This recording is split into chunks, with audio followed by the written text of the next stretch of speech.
नमस्कार दोस्तों, स्वागत है आपका आपके अपने चैनल रेलवे नोट्स पर। आज की यह क्लास आप सभी के लिए एक मास्टर वीडियो साबित होने वाली है।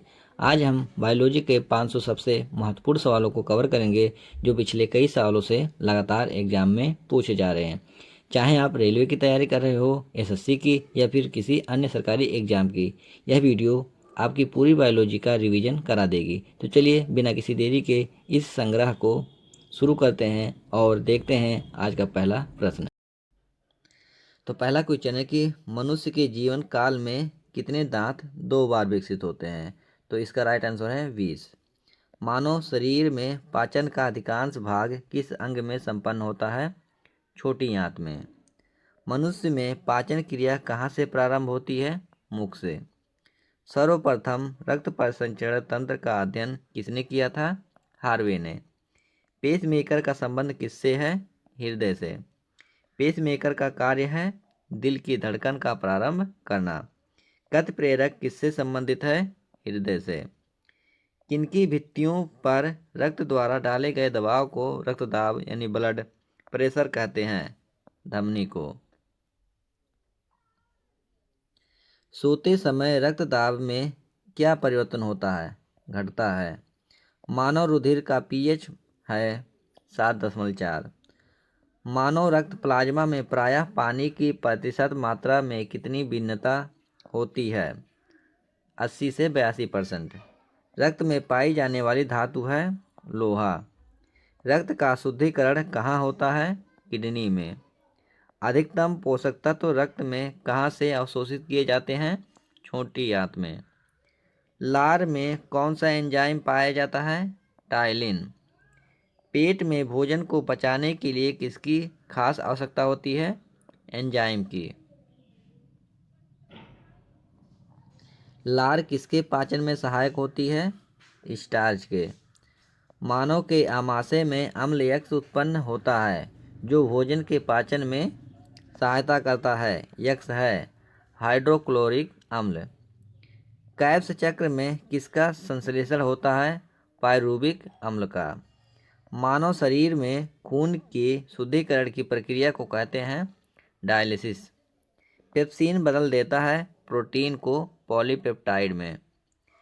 पाचन क्रिया में प्रोटीन किस पदार्थ में बदल जाते हैं? एमिनो अम्ल में। वह अंग कौन सा है जो मानव शरीर में ग्लाइकोजन के रूप में कार्बोहाइड्रेट को जमा करता है? यकृत। पित्त किसके द्वारा पैदा किया जाता है? यकृत द्वारा। पित्त जमा होता है पित्ताशय में। स्वस्थ मनुष्य का रक्तचाप यानी कि सिस्टोलिक व डायस्टोलिक होता है 180 mm व 120 mm और 80 mm। दौड़ लगाते समय मनुष्य का रक्तचाप बढ़ जाता है। सामान्य जीवन काल में मनुष्य का हृदय लगभग कितनी बार धड़कता है? 2 अरब बार। मानव शरीर में हृदय का कार्य है पंपिंग स्टेशन की तरह। रक्त में लाल रंग किसके कारण होता है? हीमोग्लोबिन के कारण।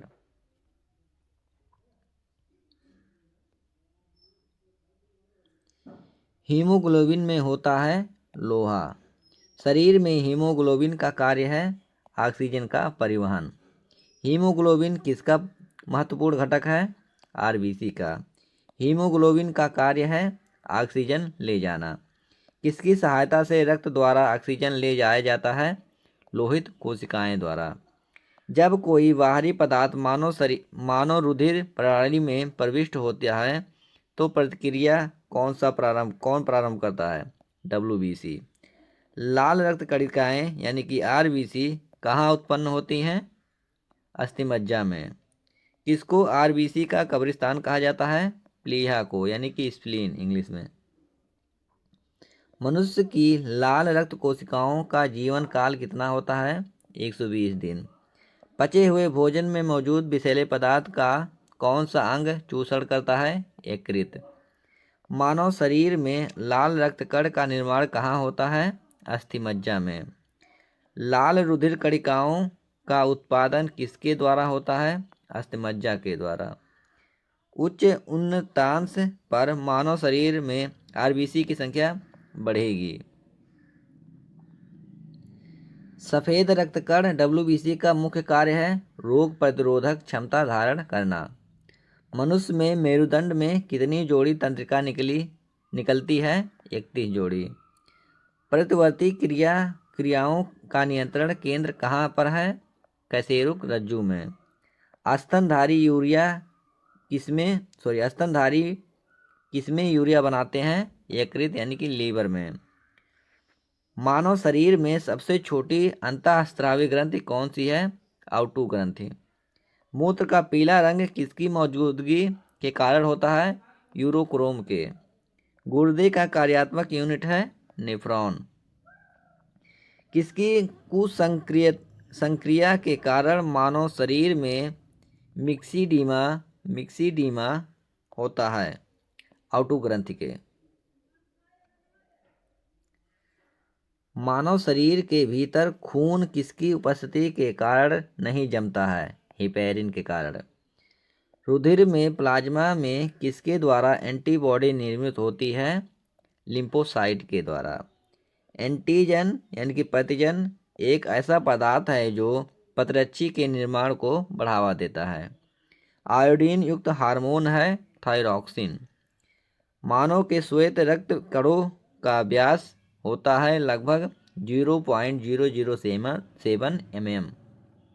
अपोहन यानी कि डायलिसिस का प्रयोग किस क्रिया को पूरा करने के लिए किया होता है?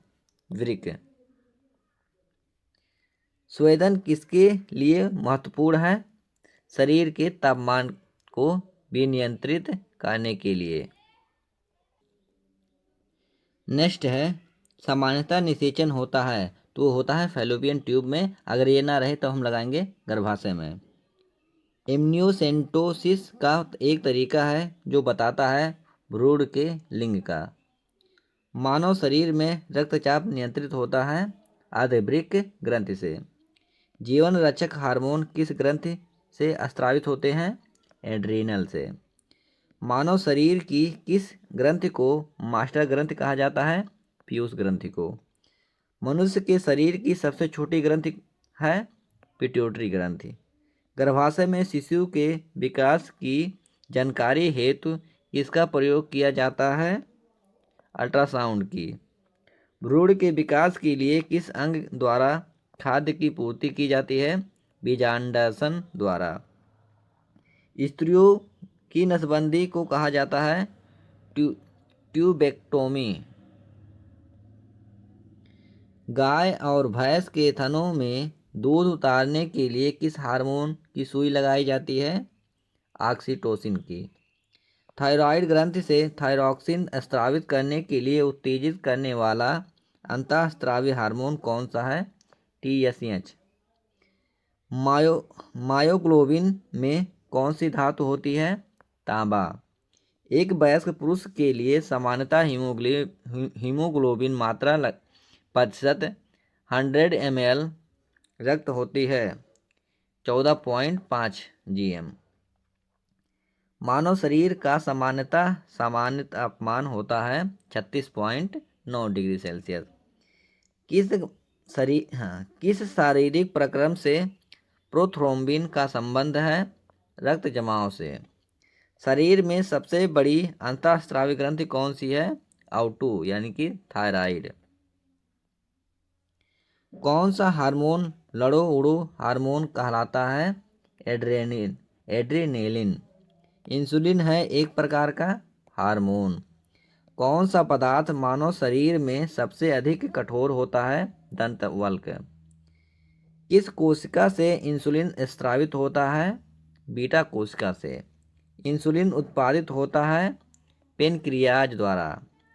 ऑक्सीजन की उपस्थिति में सुक्रोज का CO2 और जल में ऊर्जा निर्मुक्त होने के साथ पूर्ण रूपांतरण होने को कहते हैं वायु श्वसन। हमारी छोड़ी हुई सांस की हवा में कार्बन डाइऑक्साइड की मात्रा लगभग कितनी होती है? लगभग 4%। हृदय वंचित है ऐच्छिक पेशी से। मनुष्य में त्वचा किस स्थान पर सबसे अधिक मोटी होती है? तलुए पर। मानव शरीर का सबसे बड़ा अंग कौन सा है? फेफड़ा। मानव त्वचा को रंग देने वाला वर्णक है मेलानिन। कंडरा यानी टेंडन जोड़ता है पेशी को हड्डी से। मानव शरीर में कौन ग्रंथि ऐसी है जिनका संबंध शरीर की उत्तेजना से है? अधिवृक्क ग्रंथि।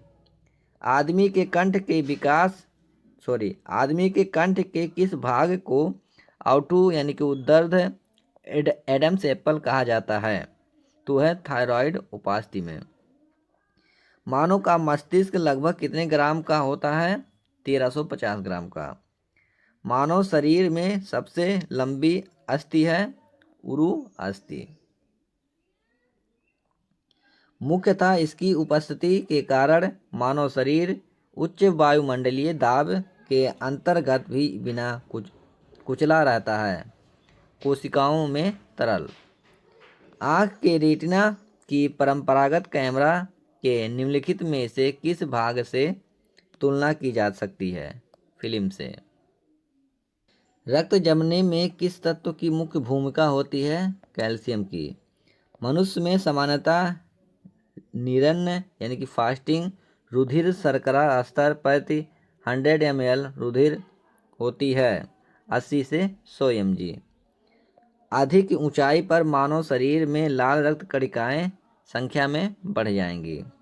मानव रुधिर में कोलेस्ट्रॉल का सामान्य स्तर है 140 से 180 mg। यदि किसी व्यक्ति की रुधिर वाहिकाओं की त्रिज्या कम हो जाए तो उसका रक्तदाब बढ़ेगा।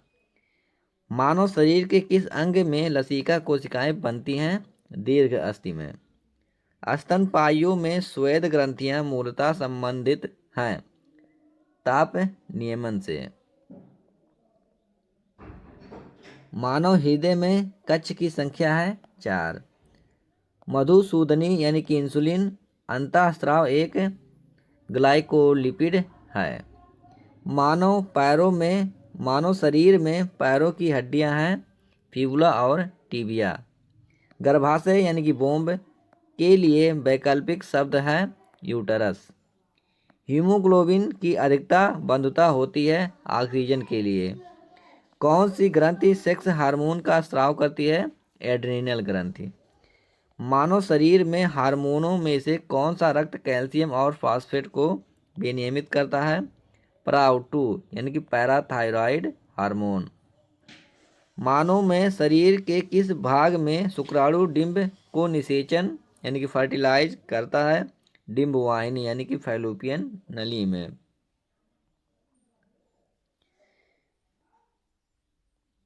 जब वृक्क कार्य करना बंद कर दे तो कौन सा पदार्थ जमा होता है? रक्त में नत्र जनित अपशिष्ट पदार्थ।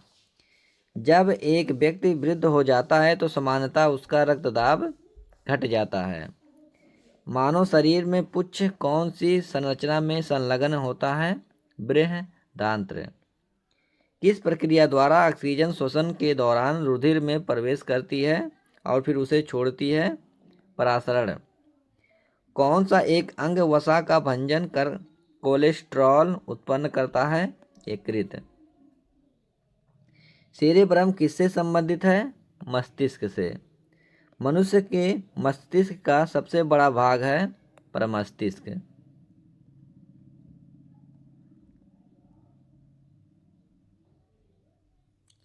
अब है कि मानव शरीर में किन कोशिकाओं में सबसे कम पुनर्योजन शक्ति होती है? तो वह है मस्तिष्क कोशिकाओं में।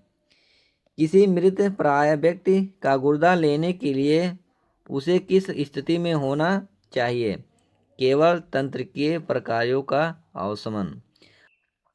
तो पहला क्वेश्चन है कि यदि एक पिता का रक्त वर्ग ए है और माता का रक्त वर्ग ओ हो तो बताइए कि उनके पुत्र का कौन सा रक्त वर्ग हो सकता है? तो राइट आंसर है ओ। कोई भी प्रकार के रुधिर वाला व्यक्ति किसी आकस्मिक संकट में किस प्रकार के रुधिर वाले व्यक्ति को रुधिर दान कर सकता है? तो वह है AB या B। यदि माता पिता में से एक का रुधिर वर्ग AB है और दूसरे का O तो उनके बच्चे का संभावित रुधिर वर्ग होगा A या B। संतानों की भ्रूणीय अवस्था में माता के गर्भाशय के अंदर ही रक्त का थक्का बनने से मृत्यु हो जाती है। इस रोग को इरिथ्रोब्लास्टोसिस फिटिलस कहा जाता है। इसका कारण है पिता का RH प्लस होना तथा माता का RH नेगेटिव होना। कौन सा रक्त समूह सर्वग्राही है? AB। AB रक्त वर्ग वाले व्यक्ति को सर्वात्रिक ग्राही कहा जाता है क्योंकि उसके रक्त में प्रतिपिंड का अभाव होता है। सर्वात्रिक ग्राही यानी कि यूनिवर्सल रिसिपेंट कौन से रुधिर वर्ग का होता है? AB। कौन सा रक्त वर्ग सर्वात्रिक दाता यानी कि यूनिवर्सल डोनर होता है? तो वह है O। यदि किसी पुरुष का रक्त वर्ग AB हो तथा महिला का रक्त वर्ग B हो तो उनकी संतानों में कौन सा रक्त वर्ग उपस्थित नहीं हो सकता? तो वह रहेगा हमारा O। किसी एक सामान्य व्यक्ति के रक्त का pH स्तर क्या होता है? तो राइट आंसर हो जाएगा ऑप्शन C 7.35 से 7.45। अब अगला क्वेश्चन है कि मानव रक्त में श्यानता का कारण है रक्त में प्रोटीन। सफ़ेद रक्त कण का मुख्य कार्य क्या है? तो हुआ है रोग प्रतिरोधक क्षमता धारण करना। उसके बाद अगला क्वेश्चन है कि निम्न रक्त वर्ग सर्वात्रिक दाता होता है। तो इसका राइट आंसर हो जाएगा B O।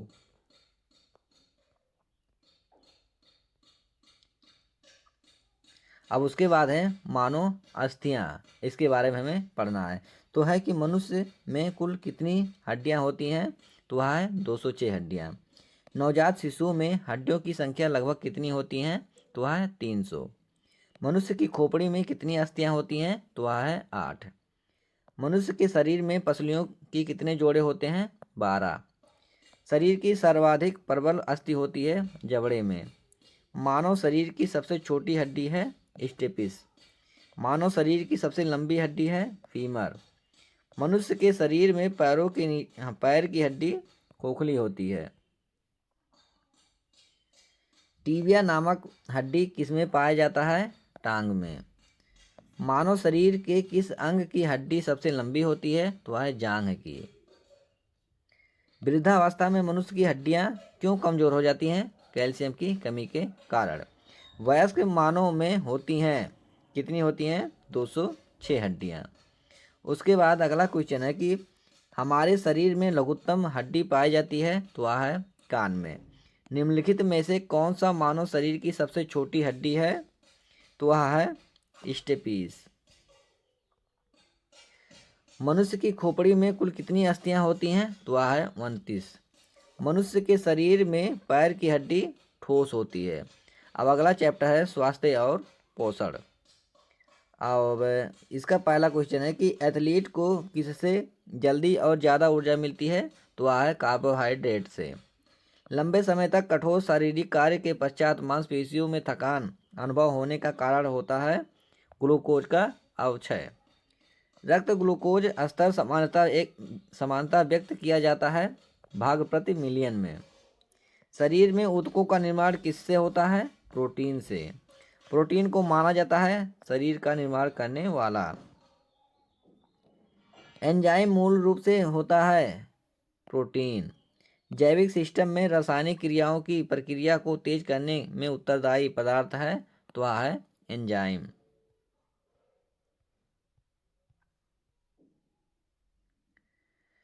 अब अगला क्वेश्चन है कि सोयाबीन में प्रोटीन का प्रतिशत होता है। तो वह 42% होता है। कैप्सूल का आवरण बना होता है स्टार्च का। शहद का प्रमुख घटक है फ्रक्टोज।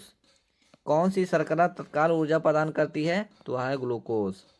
शहद में मुख्यतः होते हैं कार्बोहाइड्रेट। सर्वाधिक ऊर्जा प्रदान करता है कार्बोहाइड्रेट। मानव शरीर में कार्बोहाइड्रेट पुनः संग्रह होता है ग्लाइकोजन में। शाकाहारी अधिकतम प्रोटीन पाते हैं दालों से। प्रोटीन का सर्वप्रमुख स्रोत है सोयाबीन।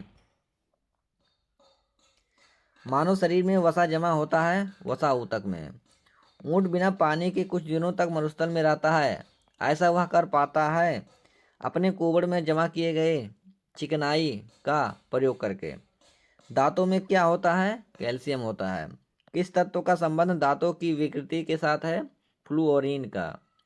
हृदय की धड़कन को नियंत्रित करने के लिए कौन सा खनिज आवश्यक है? तो है पोटेशियम। सागरीय खरपतवार किसका महत्वपूर्ण स्रोत है? आयोडीन का। आयोडीन का सर्वोत्तम स्रोत है शैवाल।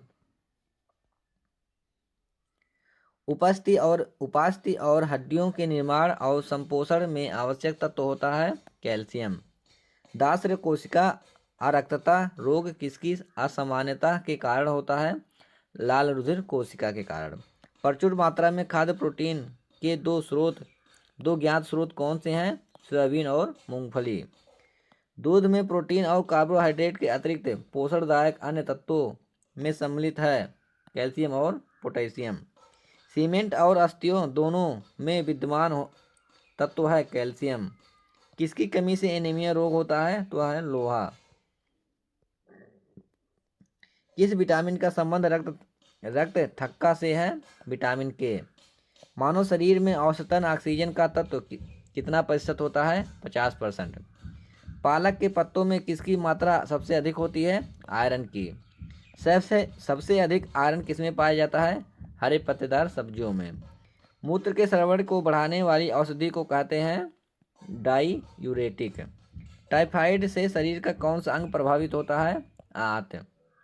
पेचिश रोग के लिए उत्तरदायी प्रोटोजोआ है एंटअमीबा। आंखों की दूरदृष्टि की बीमारी किसके कारण होती है? नेत्र गोलक के छोटा होने से।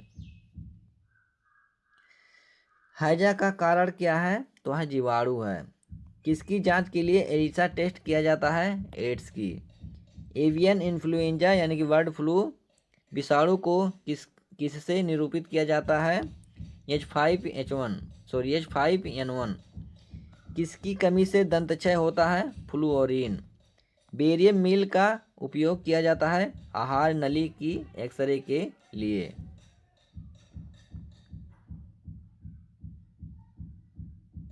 अब अगला है कि गुर्दा पथरी का पता लगाने के लिए किस प्रतिबिंबीय यंत्र को प्रयोग में लाया जाता है? तो है सीटी स्कैन। गहरे तले हुए खाद्य पदार्थ कैंसर जनक होते हैं क्योंकि उनमें प्रचुर मात्रा में होती है वसा।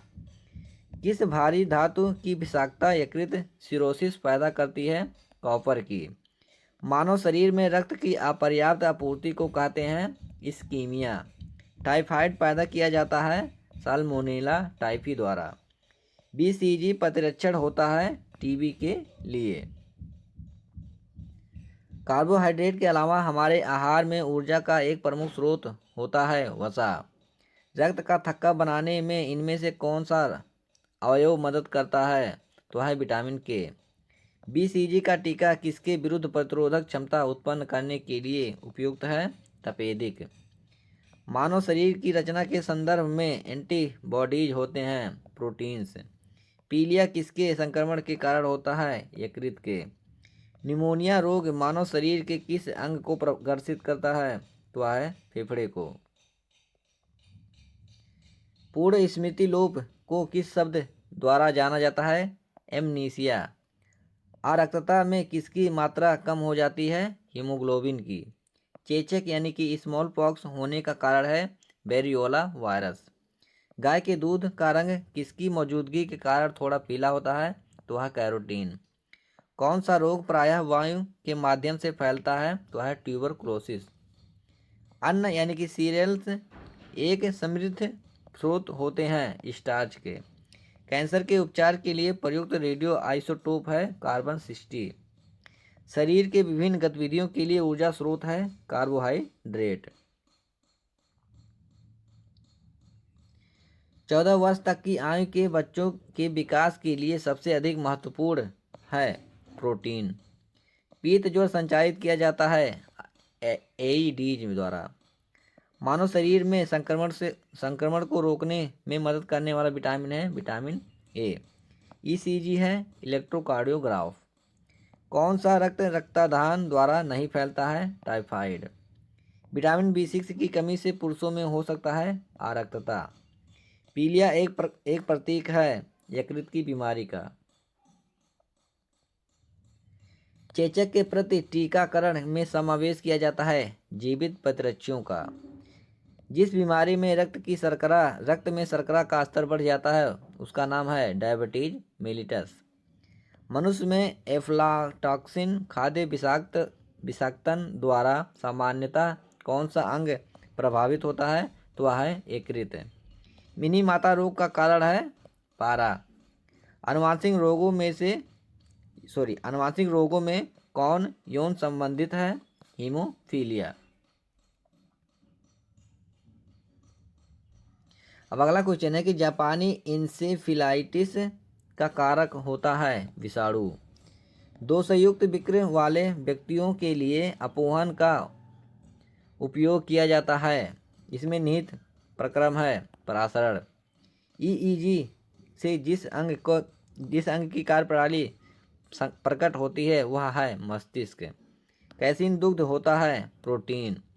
किस तत्व की कमी के कारण घेघा रोग होता है? आयोडीन। किसकी उपस्थिति के कारण दूध में मिठास आ जाती है? लैक्टोज।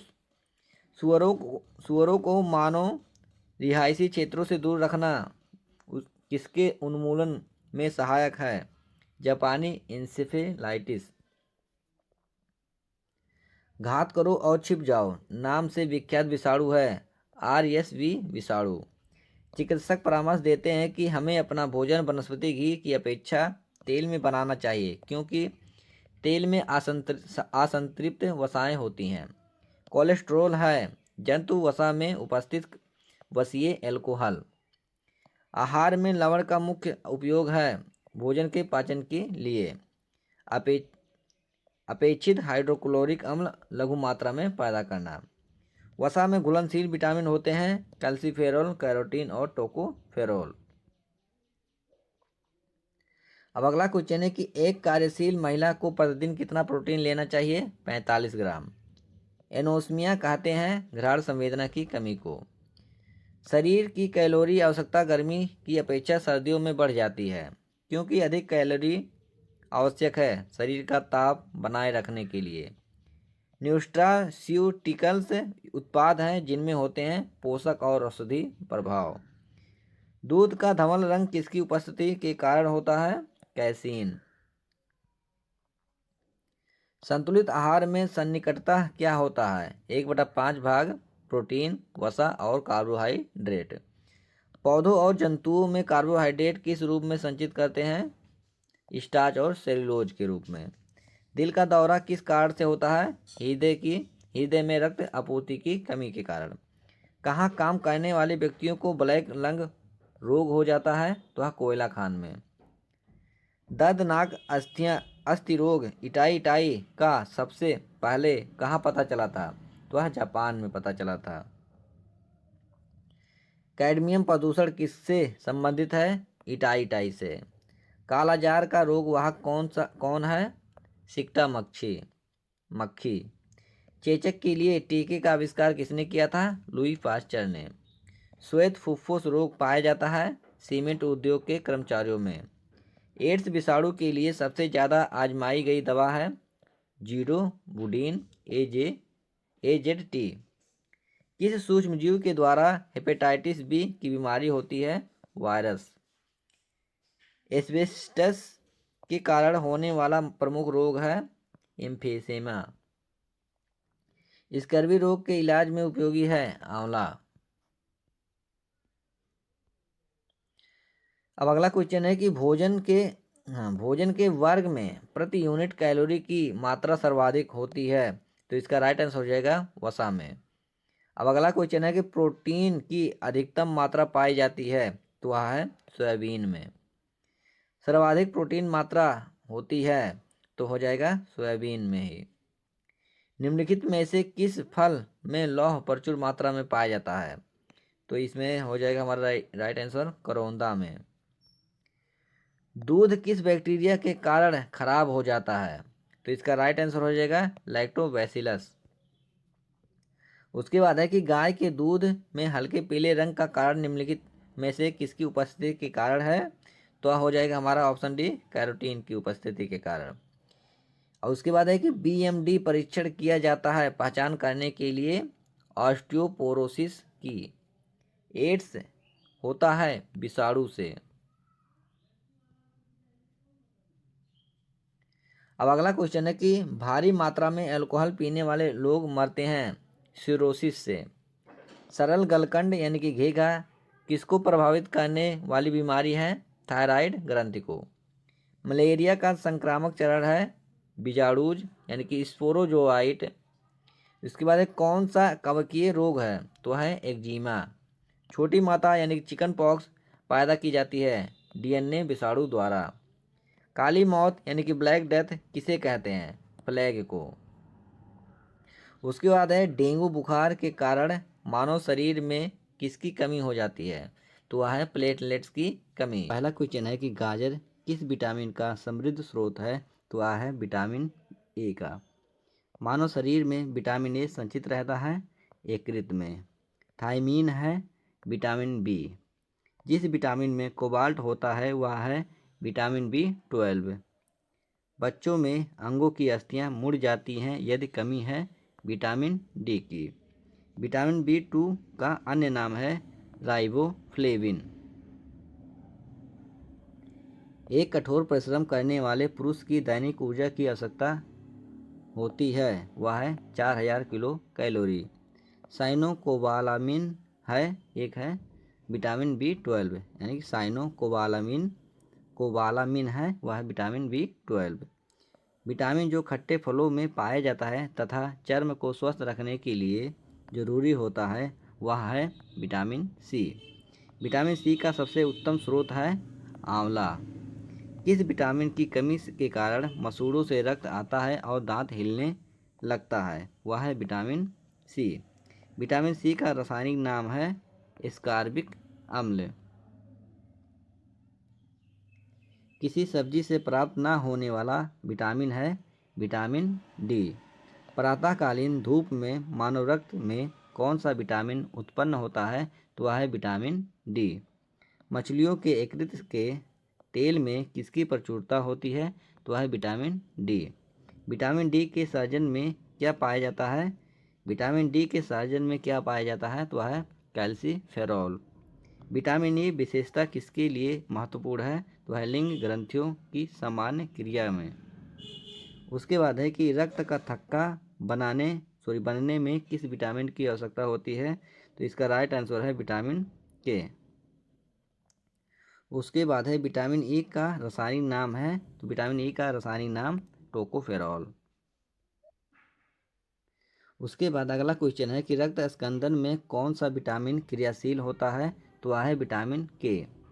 मानव शरीर में रक्त का थक्का किस विटामिन से बनता है? तो विटामिन के से बनता है। मनुष्य के नेत्रों के स्वास्थ्य संचालन के लिए किस विटामिन का संबंध है? तो वह विटामिन ए का संबंध है। उसके बाद अगला क्वेश्चन है कि सूर्य की किरण से कौन सा विटामिन प्राप्त होता है? तो विटामिन डी प्राप्त होता है। उसके बाद अगला क्वेश्चन है कि रतौनी निम्नलिखित में से की कमी के कारण होता है? तो रतौनी होता है विटामिन ए की कमी से क्योंकि विटामिन ए रेटिनॉल प्रभावित होती है। उसके बाद अगला क्वेश्चन है कि निम्नलिखित में से किसका निर्माण हमारे शरीर में नहीं होता है? तो हमारे शरीर में विटामिन ए का निर्माण नहीं होता है। उसके बाद अगला क्वेश्चन है कि जिस विटामिन में कोबाल्ट होता है वह है? तो वह है विटामिन B12। उसके बाद अगला क्वेश्चन है कि निम्नलिखित विटामिनों में से कौन सी विटामिन या कौन सी किसी स्वप्न को पर्याप्त अवधि तक याद रखने में सहायक होता है?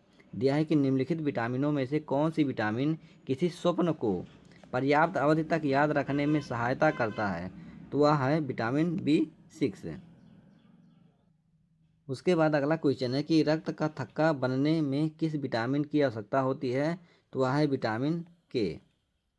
उसके बाद है कि रतौनी निम्नलिखित में से की कमी के कारण होता है? तो रतौनी जो है विटामिन ए की कमी के कारण होता है। उसके बाद है कि कौन सा विटामिन पानी में घुलनशील है? तो विटामिन बी पानी में घुलनशील है यानी कि बी और सी दोनों होता है। विटामिन बी और विटामिन सी दोनों पानी में घुलनशील होता है। उसके बाद है कि विटामिन ए की कमी के कारण होता है तो नाइट ब्लाइंडनेस होता है। उसके बाद है छिली हुई सब्जियों को धोने से कौन सा विटामिन निकल जाता है? तो विटामिन सी निकल जाता है। तो गोल्डन धान में सर्वाधिक मात्रा होती है, गोल्डन धान में सर्वाधिक मात्रा में होती है विटामिन ए की मात्रा, यानी विटामिन ए की मात्रा उसमें सबसे ज़्यादा होती है। और अब हम पढ़ेंगे जीव विज्ञान की शाखाएं और उपशाखाएं के बारे में।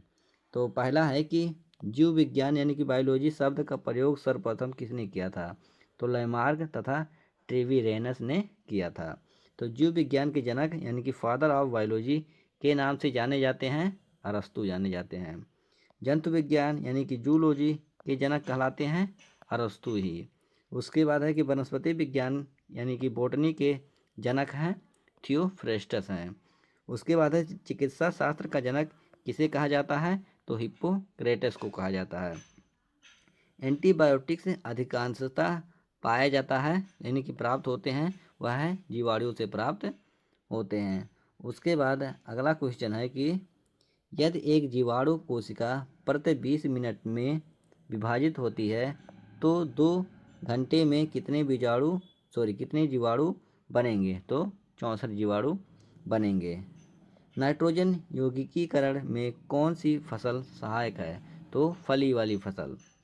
नाइट्रोजन स्थिरीकरण में लेग हीमोग्लोबिन यानी कि लेग हीमोग्लोबिन का क्या कार्य है? तो ऑक्सीजन का अवशोषण करना। उसके बाद है कि कौन सा रोग बैक्टीरिया से होता है? तो तपेदिक रोग बैक्टीरिया से होता है। वह विज्ञान जिसका संबंध जीवधारियों के अध्ययन से होता है कहलाता है, तो वह कहलाता है जीव विज्ञान। उसके बाद है कि फाइकोलॉजी यानी कि फाइकोलॉजी में किसका अध्ययन किया जाता है?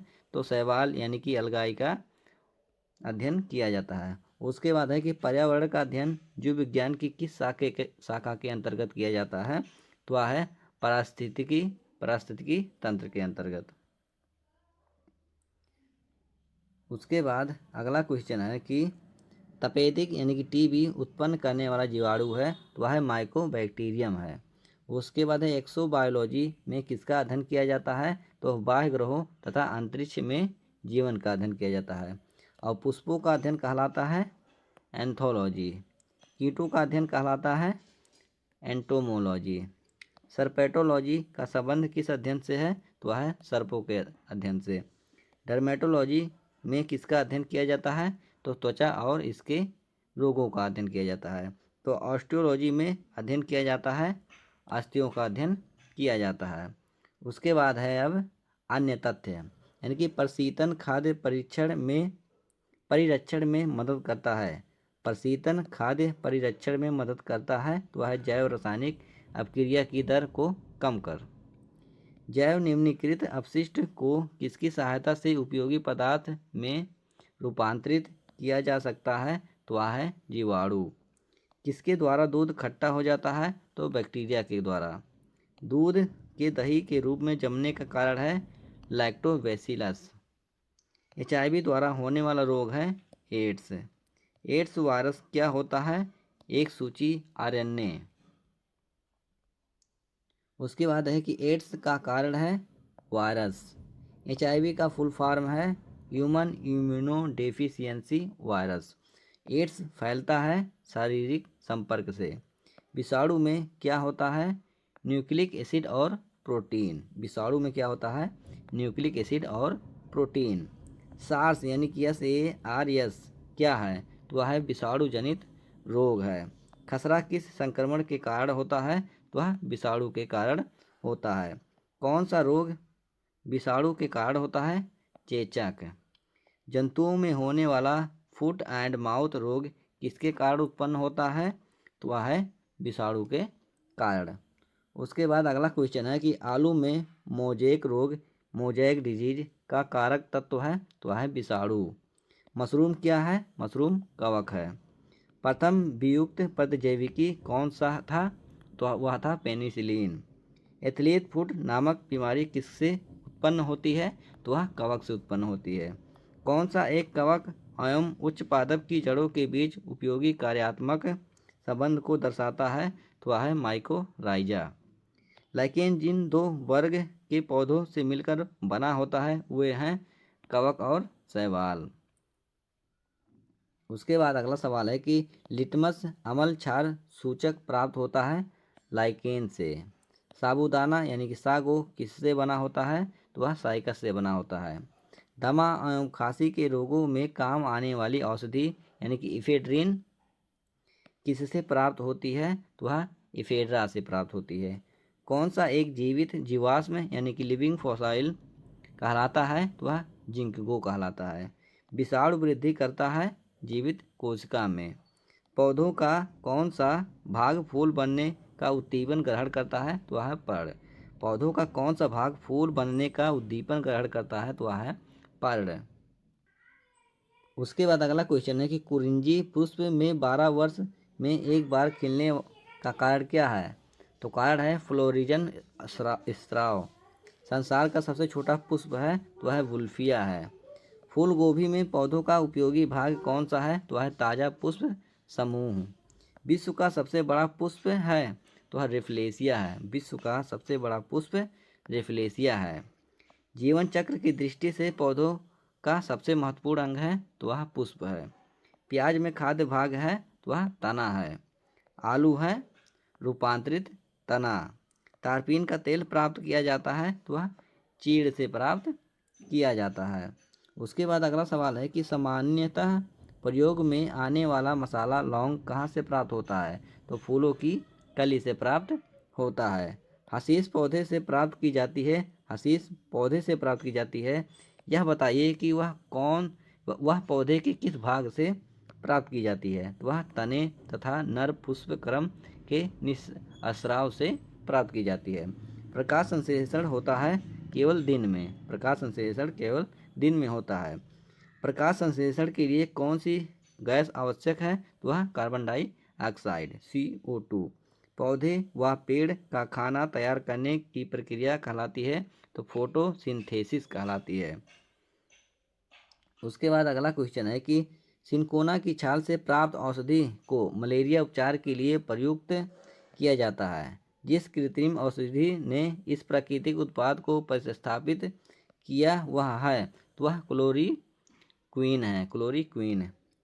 किस पेड़ की छाल मसाले के रूप में प्राप्त यानी कि प्रयोग की जाती है?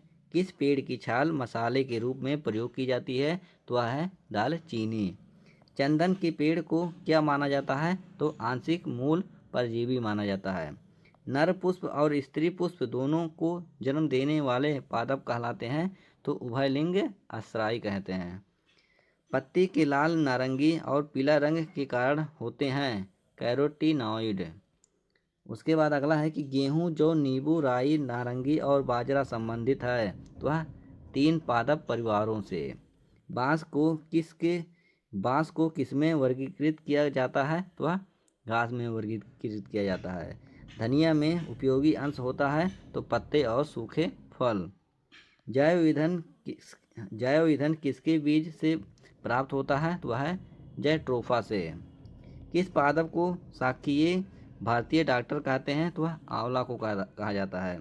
किस पादप को शाकीय भारतीय डॉक्टर कहते हैं? तो आंवला को। बायां महाधमनी चाप इनमें दिखाई देता है स्तनपायी में।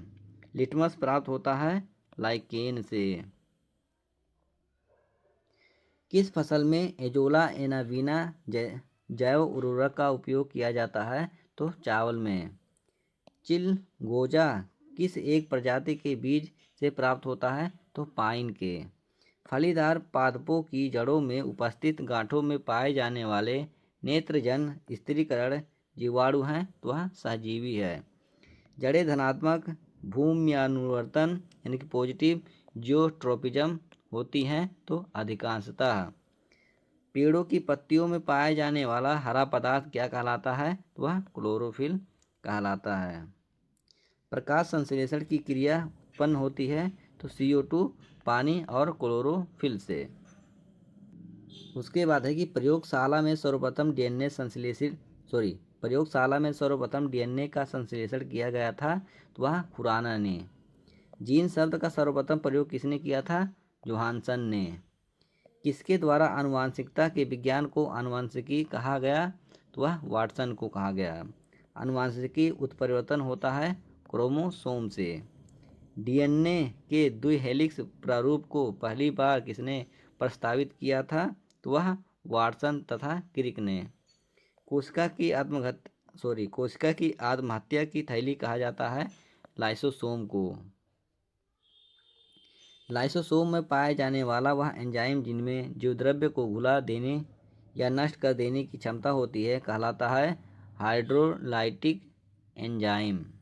80% से अधिक सेल यानी कोशिका में पाया जाने वाला पदार्थ है जल। किसकी उपस्थिति के कारण किसकी उपस्थिति के कारण किसी पादप कोशिका और पशु कोशिका में अंतर पाया जाता है? तो वह कोशिका भित्ति है। गाल्जी काय का प्रमुख कार्य है अस्त्रावी। एक काष्ठीय पौधे की आंतरिक छाल का मुख्य कार्य क्या है? तो पत्तियों से पौधों के अन्य भागों को खाद्य परिवहन करना। संवहनी पौधों में पानी ऊपर किससे जाता है? तो जाइलम टिश्यू से जाता है। किस भारतीय वैज्ञानिक ने पादपों में जल की लंबी दूरी के अभिगमन का सिद्धांत प्रस्तुत किया था? वह जेसी बोस ने। संसार का सबसे बड़ा पारितंत्र है सागर। मृदा अपरदन रोका जा सकता है वन रोपण द्वारा। जब हम बकरी का मांस खाते हैं तब हम द्वितीयक उपभोक्ता हैं। उसके बाद है कि हाइड्रोफाइट कहते हैं एक जलीय पौधे को। मरुदभिद पौधा है तो वह करील है। पर्यावरण के अजैव अवयव का उदाहरण है तो वह वायु है। हाइड्रोपोनिक्स से संबंधित है तो वह मिट्टी के बिना पौधों की वृद्धि से। सौर ऊर्जा का सबसे बड़ा यौगिकीकरण कौन है? तो वह हरे पौधे हैं।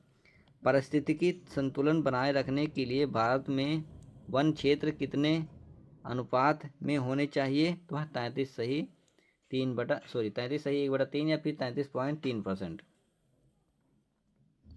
भारत में मैंग्रोव की खेती के लिए कौन सा क्षेत्र प्रसिद्ध है? तो दक्षिणी 24 परगना का सजने खाली जंगल।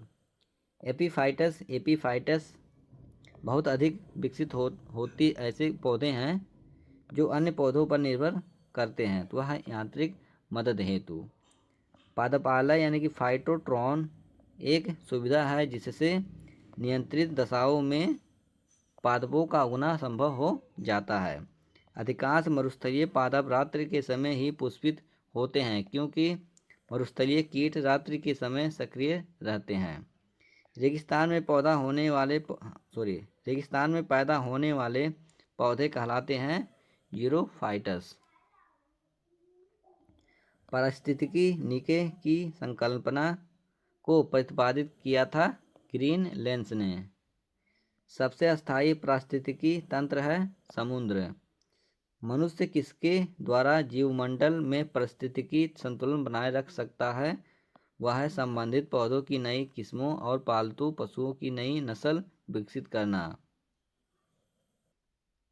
उसके बाद अगला क्वेश्चन है कि सामाजिक वानिकी है सहकारी स्वामित्व वाली भूमि पर उपयोगी पौधों का उगना और उनकी व्यवस्था करना।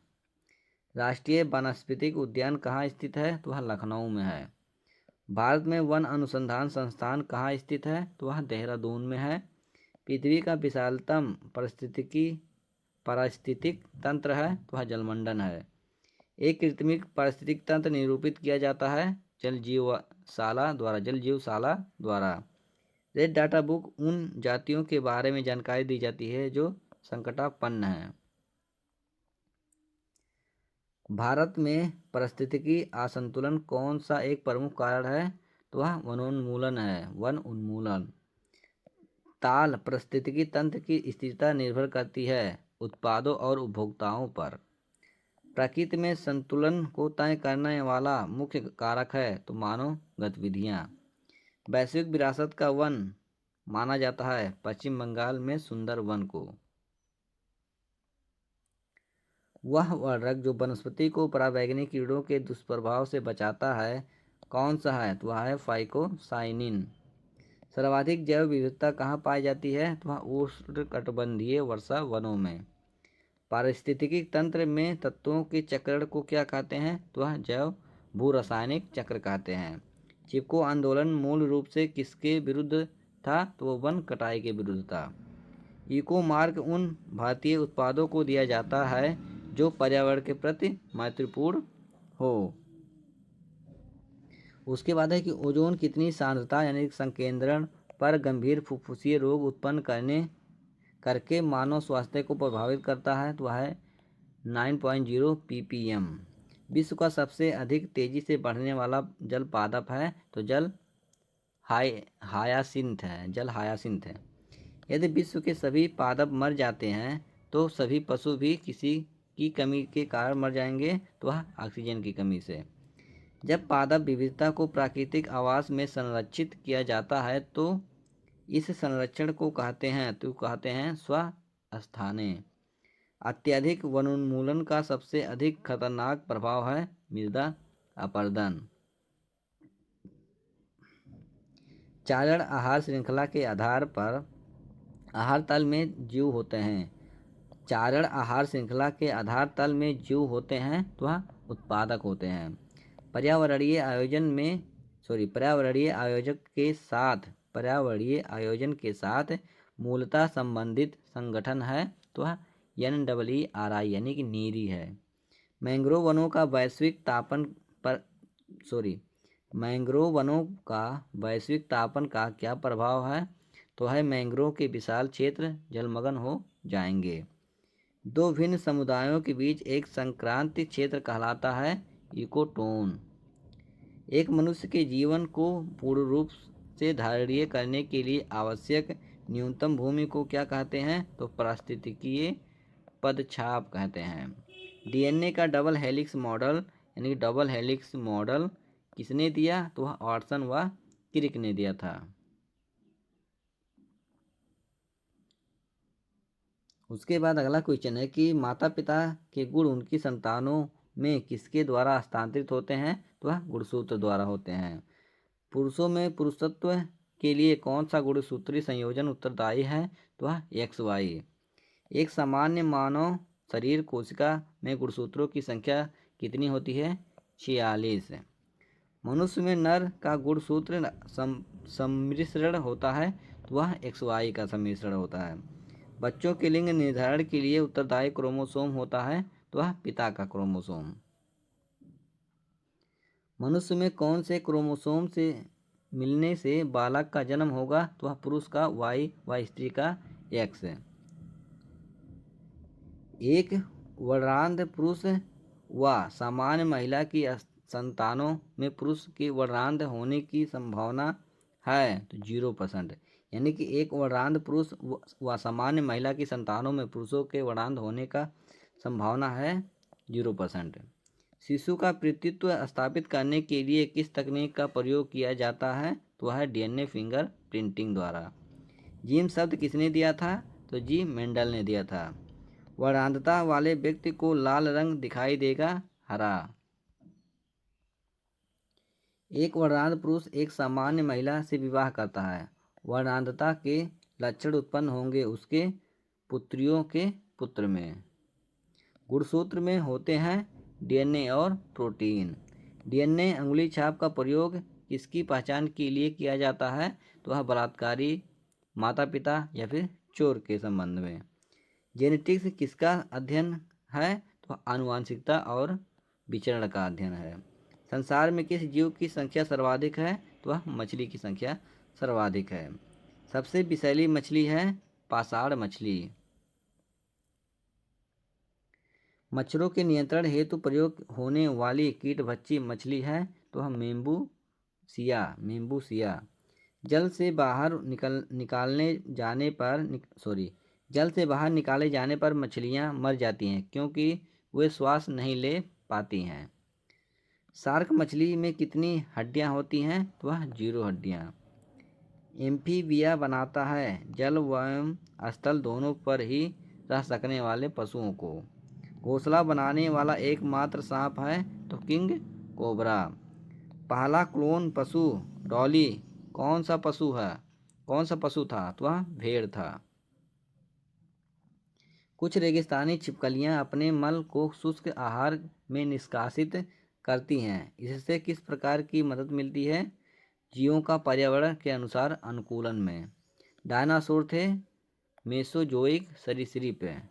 किसकी उपस्थिति के कारण गिरगिट यानी कि कैमिलियन रंग बदलता है? तो वह वड़की लवक। पृथ्वी का विशालतम जीवित पंछी है? तो वह शुतुरमुर्ग है। डुगोंग नामक समुद्री जीव जो कि विलोपन के कगार पर है, क्या है? तो वह स्तनधारी है। उसके बाद है कि न्यूजीलैंड में पाया जाने वाला उड्डयनहीन पंछी है, वह कीवी है। आर्कियोप्टेरिक्स है तो वह जुरेसिक युग का सर्वपुरातन पंछी। उसके बाद दिया है कि नवजात शिशु को ट्रिपल एंटीजन वैक्सीन निम्नलिखित में से किन रोगों से प्रतिरक्षित करने के लिए लगाई जाती है? ये क्वेश्चन इंपॉर्टेंट है और इसका राइट आंसर है कुकर खांसी, टिटनेस और डिप्थीरिया के लिए। उसके बाद अगला क्वेश्चन है कि निम्नलिखित में से कौन सा जीवाणुओं से उत्पन्न होता है? कौन सा रोग जीवाणुओं से उत्पन्न होता है? तो इसका राइट आंसर है तपेदिक। उसके बाद अगला क्वेश्चन है कि निद्रा रोग नामक बीमारी होती है, तो वह है ट्रिपैनोसोमा नामक एक कोशिकीय जीव से। उसके बाद अगला क्वेश्चन है कि निम्नलिखित में से कौन सा एक आनुवांशिक रोग लिंग संलग्न है? तो इसका राइट आंसर हो जाएगा रॉयल हीमोफीलिया। उसके बाद अगला क्वेश्चन है कि निम्नलिखित में से कौन सी व्याधि आनुवांशिक है? तो इसका राइट आंसर हो जाएगा हीमोफीलिया। उसके बाद अगला क्वेश्चन है कि किसी या फिर किस तत्व की कमी से घेंघा रोग होता है? तो आयोडीन की कमी से घेंघा रोग होता है। उसके बाद अगला क्वेश्चन है कि हृदय की धड़कन नियंत्रित करने के लिए निम्नलिखित में से कौन सा खनिज आवश्यक है? तो वह है पोटेशियम। उसके बाद अगला क्वेश्चन है कि ब्लू बेबी नामक प्रदूषण कारित बीमारी पीने वाले जल में निम्नलिखित में से किसके अधिक विद्यमान होने के कारण होती है? तो इसका सही आंसर है नाइट्रेट की अधिकता के कारण। निम्नलिखित में से कौन सा पोटेशियम अल्पता से संबंध है? कौन सा पोटेशियम अल्पता से संबंध है? तो इसका राइट आंसर हो जाएगा क्वेश्चन नंबर बी निम्न रक्तचाप। उसके बाद अगला क्वेश्चन है कि पेंगुइन चिड़िया कहाँ पाई जाती है? तो वह अंटार्कटिका में पाई जाती है। सबसे बड़ा उड़ने में असमर्थ पंछी जो सबसे तेज गति से दौड़ सकता है, वह है ऑस्ट्रिच यानी कि शुतुरमुर्ग। पावोक्रिस्टेसस किसका वैज्ञानिक नाम है? तो वह मोर का वैज्ञानिक नाम है। वह एकमात्र पंछी जो पीछे की ओर उड़ सकता है, तो वह गुंजन पंछी। व्हेल के हृदय में कितने चैम्बर होते हैं? तो वह 4 चैम्बर होते हैं, क्योंकि यह एक स्तनपायी जीव है। वह स्तनधारी जो खतरे के संकेत के समय गेंद के समान हो जाता है, यानी कि वह स्तनधारी जो खतरे के संकेत के समय गेंद के समान हो जाता है, तो वह कंटक चूहा। उसके बाद अगला क्वेश्चन है कि स्तनपायी के उत्सर्जनीय उत्पाद मूत्र में अधिकता में पाए जाते हैं, तो वह यूरिक अम्ल। हरित ग्रंथियां संबंधित हैं, तो वह उत्सर्जन से संबंधित हैं। कोटक यानी कील किसमें नहीं पाया जाता है? तो वह बतख में नहीं पाया जाता है। डायनोसॉरस थे सरीसृप जो लुप्त हो गए। आर्कियोप्टेरिक्स किन वर्गों के प्राणियों के बीच के योजक कड़ी हैं? तो सरीसृप व पंछियों के। उसके बाद है कि किस समूह के जीवों का डूबने में हुई मृत्यु का पता लगाने में महत्व है? तो डायटम। किस समूह के जीवों का डूबने से हुई मृत्यु का पता लगाने में महत्व है? तो डायटम। उसके बाद है कि रक्त में प्रतिस्कंदन पदार्थ कौन सा है? तो वह हेपेरिन है। मैमथ पूर्वज है, तो वह हाथी के। और फेरोमोन्स पाए जाते हैं, तो वह कीटों में पाए जाते हैं। भारत में सबसे बड़ी मछली है, तो वह है व्हेल शार्क है। प्राइमेटों में आधुनिक मानव का निकटतम संबंधी कौन है? तो वह गोरिल्ला है। प्राइमेटों में आधुनिक मानव का निकटतम संबंधी कौन है? तो गोरिल्ला है। पांडा भी उसी कुल का है जिसका भालू। अधिकांश कीट यानी कि इंसेक्ट श्वसन कैसे करते हैं? तो वातक तंत्र से। किस सर्प का भोज्य मुख्य रूप से अन्य सर्प हैं? तो नागराज। तालाबों और कुओं में किसको छोड़ने से मच्छरों को नियंत्रित करने में मदद मिलती है? तो गैम्बूसिया। मधुमक्खी में पुम धूप यानी कि ड्रोन होते हैं, तो वह जनन क्षम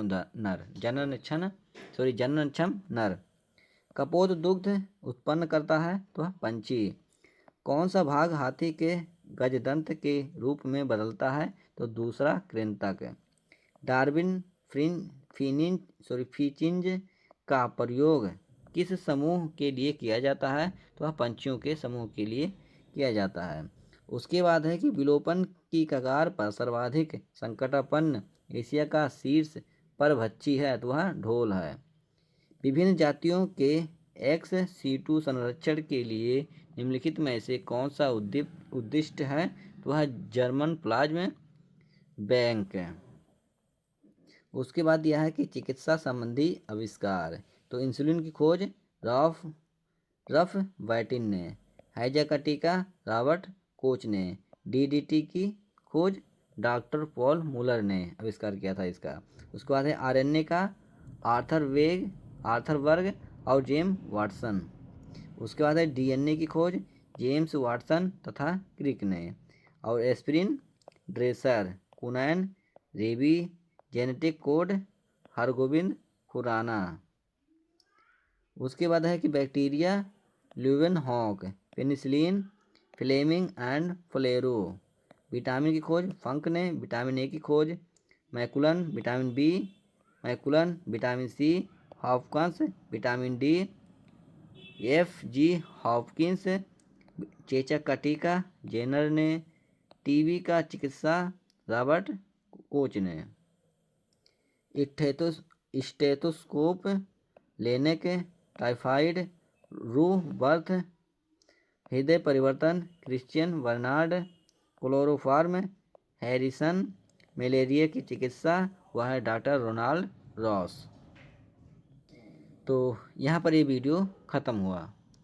तो अगर ये वीडियो आपको पसंद आया है और आपको हमारी मेहनत पसंद आई हो तो इस वीडियो को लाइक करें और चैनल को सब्सक्राइब करना ना भूलें। मिलते हैं अगले वीडियो में, तब तक के लिए जय हिंद।